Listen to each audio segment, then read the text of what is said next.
that's absolute crap, scrap it. Welcome back, I'm Music by Lucas, and today we are going to be making an Ellis track with Ellis. I also thought it'd be fun to ask him some personal questions as well, so make sure to stay tuned for that and subscribe for more videos like this and producer tips. All right, we got Ellis here to tell us how to make an Ellis track. How are things in London? What's up, man? Yeah, it's pretty good. We're still in lockdown, unfortunately, but it's good to be able to make music in the studio still. So I thought we'd go over Caught in the Rays, which is the intro to my EP, a recollection perspective. It's kind of a bit of a weird one because I wasn't even supposed to have an intro on this EP, but kind of stumbled across it. But I'll show you first how I made the drop. Do you usually start your tracks like that, where you start with the drop or whatever, or is it always different? This was completely random. Like, I literally stumbled across the chord progression, which I'll show you in a minute, and I could not find a drop at all for ages. So what I did is I bounced this out, this audio file here, which is the kind of builder, and it was kind of me singing like a little melody over some chords. It wasn't really, this is not the final vocal or anything. I think there's what I did is I just chopped this here, to kind of give that effect that it kind of just cuts off straight away. Yes, and you're after always I did about that, the I chops. was like, yeah, man, always.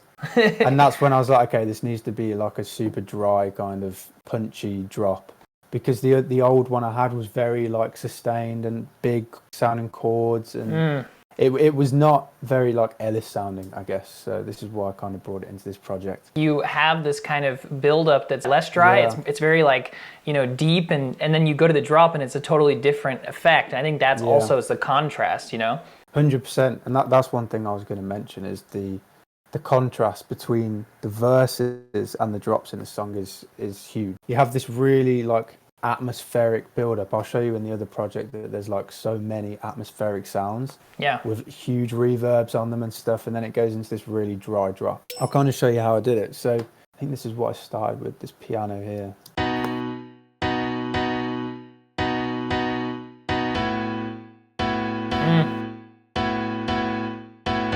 And it goes into that kind of thing. And what I did is I chopped it up so it was kind of in that rhythm.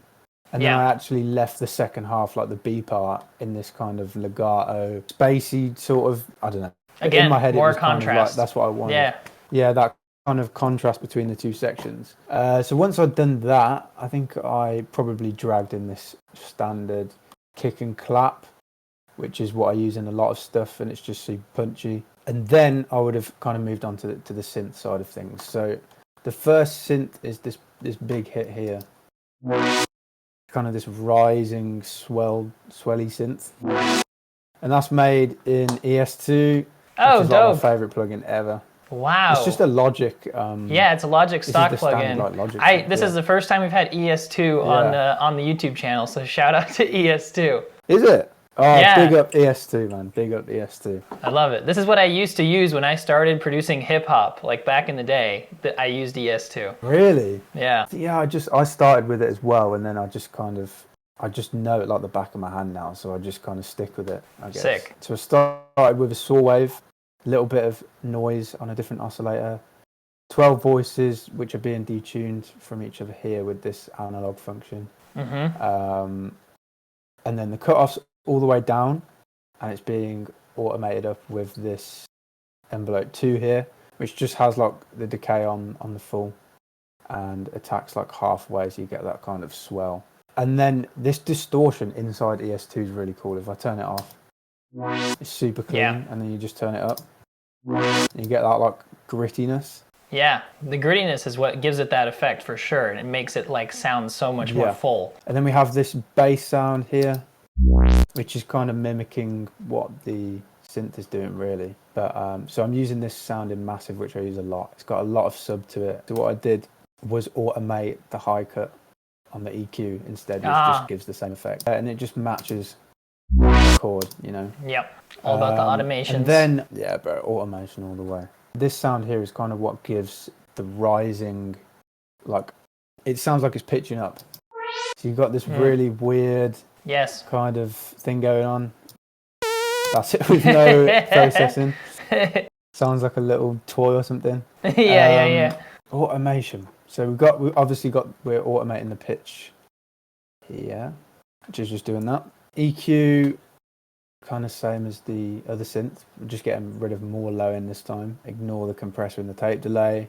Valhalla Room puts it in a space. This huge sidechain. Yep. Gain plugin, which is kind of just taking back the volume a bit, almost. Yeah, when I'm using volume automation, I tend to just stick a gain plugin on so I can make things in a little bit easier. To make it easier, exactly. Final EQ, which is doing the exact same automation as this bass sound, and then together you get that sound like a big. I think the trick really is these different types of sounds all together. You know, they're not like, I think that's what happens a lot of times with producers is they layer a bunch of similar sounding sounds and they just get like a fatter sounding same sound.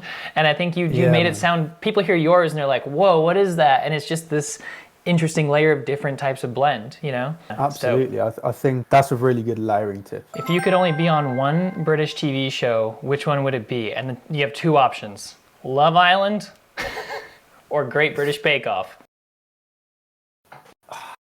You know what, I would say Great British Bake Off, and that's because I just think the whole Love Island thing is just not for me, man. Can you bake?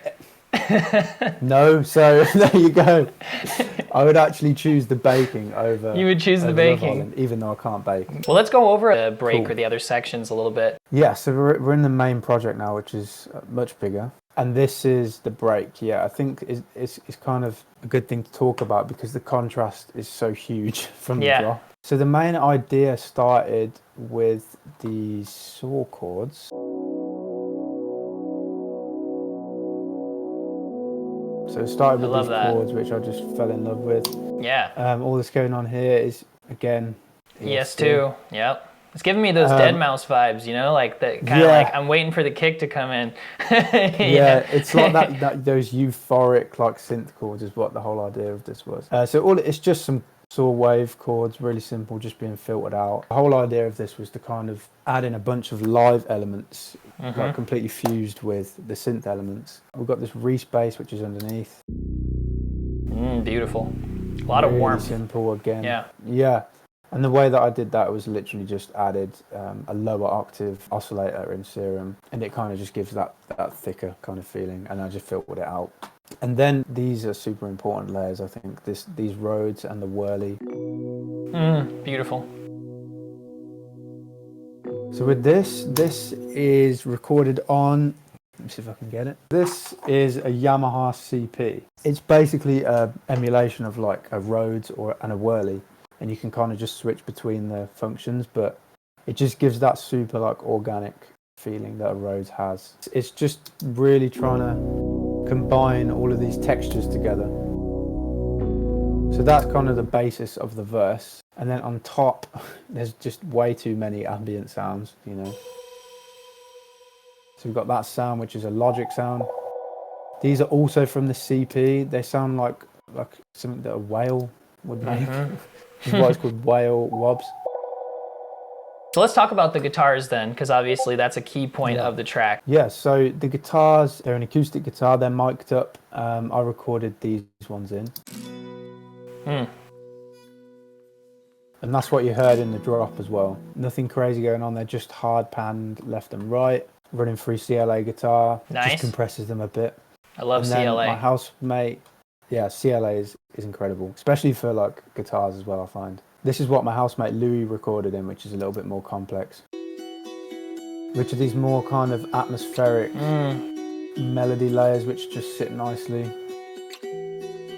Yeah, nice. A big part of this track is definitely the vocal as well. I wrote this with my housemate Sam. So this would have been melodined as well. Processing wise, what we've got going on? We've got this glue compressor. Love the glue. We've got a gate. This is, in my opinion, the best gate plugin you can get, just to get rid of that room noise and stuff. De-esser, and then this plugin's really dope. It's by Waves, Trans X Wide, and what it does is it kind of boosts like the transients of more organic sounds, like a vocal or a guitar or something like that. So like the plosives can come out a little bit more. Yeah. Especially when it's really buried in like a mix of synths and stuff. Yeah. It helps stuff pop out. Got a Pro Q, nothing crazy there. CLA. There's this plugin by FabFilter, which is a multi-band compressor. I'm just kind of getting rid of the boxiness here. Yeah. Because that mic just had a lot of those unnecessary frequencies and a volume. And then in the build, or like the chorus, I guess, you've got the lead vocal. Getting caught in the rays, oh no, any minute we'll fall in space. This one's just got a bigger reverb on it because the section opens up in the song. Yeah. And then we've got Soothe here, which is like unbelievable for vocals that sound harsh. It just completely smooths them out. Yeah. Yeah, sounds amazing. What really helps this vocal kind of stand out in the mix is these BVs here. The backgrounds. Yeah. Getting caught in the rays, oh no. Harmonies, baby.